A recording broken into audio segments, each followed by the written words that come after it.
Економијата е живот за сите, силни професионални институции, правда за сите и членство во Европската унија и НАТО и перспективи за сите се трите темели на кои ќе се заснова програмата на новата влада, што денеска во парламентот ја образложи мандатарот Зоран Заев. Македонија е созреана за нов начин на водење политика. Македонија мора да биде и ќе биде држава на сите граѓани, порача Заев во експозето. Поради неприсуство на двајца адвокати на оштетените во случајот Монструм, денешната јавна седница на Врховниот суд на која требаше да се разгледуваат жалбите за доживотни казни затвор е одложена. Обвинителот бара одложување на подолго време за да се прибават доказите од специјалното јавно обвинителство за кои се зборувало во јавноста и да се утврди дали новите околности ќе влијаат на конечната пресуда.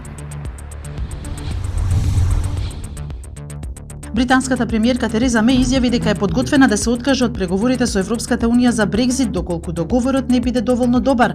Во Британија следната недела се одржуваат вонредни парламентарни избори, а најновите анкети покажуваат дека конзервативците на Меј го намалиле водството пред лабористите за 6%.